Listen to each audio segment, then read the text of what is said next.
Bonjour, dans cette vidéo, je vais donner des conseils à tous les élèves du secondaire qui voudraient aller dans la technique informatique de leur cégep.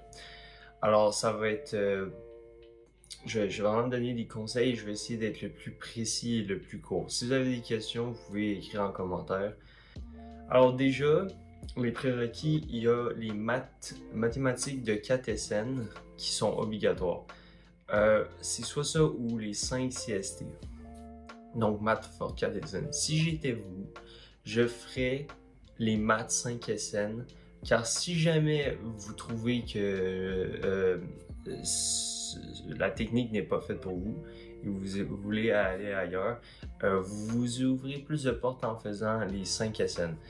Si jamais vous n'êtes pas bon en maths et que les 4 SN vous les avez passés et les 5 SN vous pensez que c'est trop difficile, ça va quand même faire la job lors de la technique.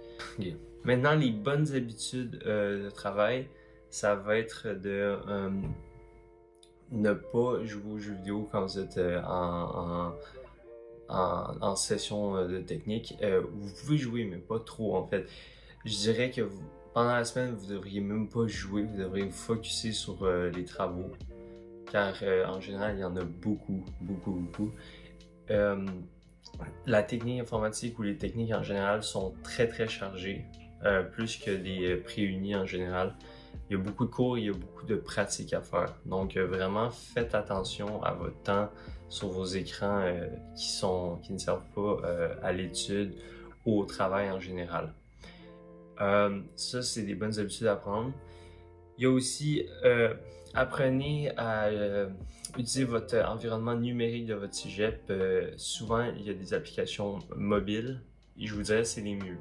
Les applications sur Internet, sur le web, sont pas mal, mais ils sont plus faciles sur mobile. Donc, utilisez-les si vous pouvez. Maintenant, aussi, quand vous allez arriver, ils vont vous demander une liste de spécifications pour votre ordinateur.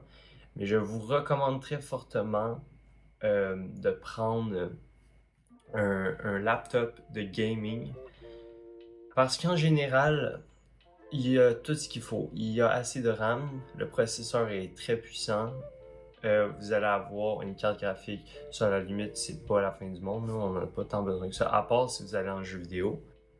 Il y a tous les ports USB, HDMI, Thunderbolt, Ethernet, il y a tous les ports utiles que vous allez utiliser dans le cours.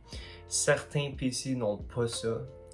Et je vous recommande, vraiment très fortement, je vous recommande de prendre 1 TB de stockage et non 500 GB. La plupart du monde prend 500 GB, ça fait la job, ok? C'est juste que après 2 sessions, vous avez 6 sessions en tout, après 2 sessions, la plupart du monde se rend à 500 Go. Ils bossent leur gig sur leur ordinateur. Alors moi, je suis en bas du 500 parce que je m'occupe souvent de tout jeter ce qui n'est pas nécessaire sur mon ordinateur. Et j'ai 1 TB, ça veut dire j'ai 1000 GB sur mon ordi, en plus d'avoir des jeux vidéo. Donc quand même. Mais si vous comptez pas mettre des jeux vidéo sur votre laptop, en général, ça va faire la job là, avec 500 GB. Ce sera pas un problème. Mais n'ayez pas 250 GB puis n'ayez pas 8 GB de RAM. Si vous dites 16 GB de RAM, si vous dites 8 GB de RAM minimum, prenez quand même 16 GB de RAM. Parce que 8 GB, ça va être un peu... ça va être un peu faible parce que ce qui va être important avec à un moment donné, c'est que vous allez devoir ouvrir des machines virtuelles et vous avez besoin de beaucoup de RAM et un bon processeur quand même aussi. Ce que le PC, laptop gaming va pouvoir vous fournir en gros, ça va être vraiment une des forces, c'est que les machines virtuelles, il n'y aura pas de problème. Et voilà. Si vous désirez vous avancer avant d'arriver au cégep dans les langages, soyez sûr de savoir quel langage dans le cégep que vous désirez aller vous allez apprendre parce que la plupart des sujets, il y a du C++, ok, c'est le langage de programmation, C++. Moi, mon sujet, j'ai du C Sharp, il y en a qui ont du C Sharp et il y en a qui ont Python. Je sais pas s'il y en a d'autres qui ont d'autres langages, mais dans les langages de programmation, c'est souvent C++. Alors, apprenez sur YouTube. Généralement, c'est très vaste. Il y a beaucoup de vidéos sur ces sujets-là, ce sujet-là. Programmation de base C++, programmation de base C Sharp. Et ça va vous donner un avantage. Et en parlant de maths tantôt, la programmation, si vous êtes très bon en maths, vous allez déjà avoir une avance parce que c'est très logico-mathématique et vous allez comprendre très facilement les principes. Si vous avez plus de difficultés comme moi en mathématiques, la programmation va façonner votre façon de penser et vous allez devenir meilleur dans cette façon de penser. C'est pas un problème si vous pensez que vos facultés en mathématiques sont pas assez bonnes, ben vous allez voir, ça va le faire pareil. La clé au succès, que vous preniez l'avance ou pas, c'est vraiment la persévérance dans le cours. Si vous ne persévérez pas, vous n'allez jamais avancer, vous n'allez jamais passer vos cours. Et d'ailleurs, pour revenir au sujet, je parlais du C++ et tout. Aussi, apprenez un peu de langue juste de base de web. Fait que commencez par le HTML et le CSS, c'est vraiment la base. C'est très simple. Ça, c'est facile de trouver ça sur YouTube, des vidéos ou même des sites. Je vais vous mettre dans la description, je vais vous mettre les liens de vidéos sur les langages de base, des liens de sites web. Un des meilleurs sites web, c'est W3 School. Vous avez tout le langage que vous devez savoir. Il y a HTML, CSS, JavaScript, PHP. Ça, c'est pour le web. Vous avez, pour les bases de données, vous avez le SQL. Vous avez C Sharp, C++ pour la programmation. Vous avez le Python. Fait que vraiment, ce site-là, vous avez tout ce que vous devez savoir et c'est très user-friendly. Vous allez vraiment trouver ça une interface qui va être très facile à prendre en main. Et c'est un site web qui est rempli de ressources aussi d'ailleurs. Après, les vidéos YouTube, ça peut vous aider aussi beaucoup. Ce que je voulais dire aussi d'ailleurs, vu que maintenant c'est la fin, les PC gamer laptop, ça se peut que ça coûte cher, ok? Le mien a coûté avec les taxes, c'est revenu à 1500$. Ok, j'ai pris je vais vous mettre ce que j'ai choisi. Si pour vous l'argent c'est un problème, ayez pas peur de prendre quelque chose peut-être de moins puissant, parce qu'il y en a qui sont de la même puissance que le mien, et ils vont vous coûter à peu près 500$ de moins. Donc, ayez pas peur de prendre ça. Genre, les Acer sont vraiment pas chers puis sont la même force. Ensuite, si encore là c'est un problème 1000$ et tout, sachez que les sessions techniques informatiques sont rémunérées 1500$ par session. Ça veut dire que si vous passez tous vos cours, c'est vraiment la condition, vous passez tous vos cours, 1500$ sont à la clé par session. D'ailleurs, si j'étais vous, ne faites pas ça en 3 ans. Généralement, ils vont dire une technique se fait en 3 ans. Oui, sauf que la plupart des gens vont drop out, ils vont arrêter de faire les sessions, vont changer parce que c'est trop lourd comme technique ou comme les techniques infirmières ou quoi que ce soit. Vous devez, si j'étais vous, faites-le en 4 ans. Okay, ou 3 ans et demi, rallongez vos années scolaires, mais raccourcissez le nombre de cours par session. Ça va être beaucoup plus simple pour vous, ça va vous aider.